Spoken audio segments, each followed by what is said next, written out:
In September 2025, federal agents executed a warrant at a Hyundai battery plant under construction in Georgia. By the time they finished, 475 people were in custody. These industrial arrests happen in parallel with a domestic reality. Roughly 5 million children in the U.S. currently live with at least one undocumented parent. The modern framework for these raids began in 1986. That year, President Ronald Reagan signed the Immigration Reform and Control Act, which for the first time made it a crime to hire unauthorized workers. This policy turned business owners into a primary layer of immigration enforcement. It created the I-9 audit, a paperwork check that identifies unauthorized employees through their own hiring documents. In 2025, the administration shifted away from these administrative audits and returned to tactical operations. These involve hundreds of agents from Homeland Security Investigations and ICE entering facilities in coordinated groups. This shift means that a single law enforcement action at a private business can suddenly remove hundreds of people from the local population. It transforms a legal penalty against a company into a community-wide event. These raids are typically authorized by a criminal search warrant. This gives agents the legal right to enter non-public work areas that would otherwise be off-limits without employer consent. The arrests aren't limited to the factory floor. Agents also monitor day laborer sites and hardware stores, detaining workers before they can reach a job site. In the crowded environment of a processing plant, the scene raid in Tennessee, a subsequent lawsuit alleged that federal agents used racial slurs and held Hispanic workers at gunpoint, while white employees were allowed to stand aside and eventually go free. These sweeps also catch legal residents and U.S. citizens. George Reedus, a disabled Army veteran, was tear-gassed and jailed for 3 days during a 2025 raid on a California farm before being released without charges. For the duration of the raid, the factory floor functions as a location where standard civil liberties are effectively suspended in favor of tactical control.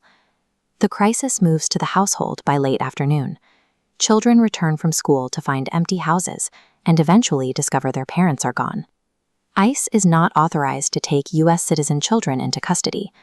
This leaves local child protection agencies to locate and take responsibility for every child whose primary caregiver has been detained. In U.S. case law, a parent's deportation does not automatically constitute abandonment or make them legally unfit.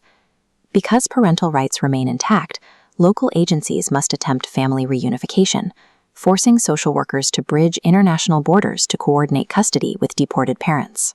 These federal operations effectively transfer the cost of family separation to local taxpayers. Local welfare systems must now absorb the logistical requirements and financial obligations of managing hundreds of suddenly separated families. In the weeks that follow, fear often drives families into hiding.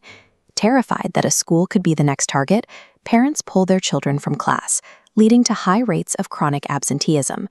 This environment has emboldened some states to introduce laws denying enrollment to undocumented children, a direct challenge to the 1982 Supreme Court ruling in Plyler v. Doe, which guarantees a free public education for every child. Families often remain visible through artificial intelligence. Federal agents use these tools to aggregate public service data, linking tax filings, DMV records, and school enrollments. This turns routine interactions, like seeking emergency aid or registering a student, into automated enforcement leads. When these tactics are in place, schools are often perceived as traps rather than safe spaces for learning. This environment effectively deprives hundreds of thousands of children of their right to an education. The economic impact eventually reaches the town's small businesses. As workers are removed and families retreat from public life, local patronage drops and labor shortages leave surviving shops unable to function. We can see this in Postville, Iowa. After a massive 2008 raid, the town faced a permanent population decline, shuttered storefronts, and plummeting property values that took more than a decade to stabilize. This chart shows the public health consequences of a raid. The vertical line marks the event itself, followed by a sharp rise in community mental health trauma and a measurable drop in birth weights among infants born in the area. The psychological shadow remains long after the agents leave. Remaining residents often withdraw from public life and local commerce to avoid any interaction that might draw attention. The 2025 data shows the impact of a worksite raid doesn't stop at the factory gate. These operations act as a broad-spectrum disruption, impacting local healthcare, the stability of the school system, and the town's financial health.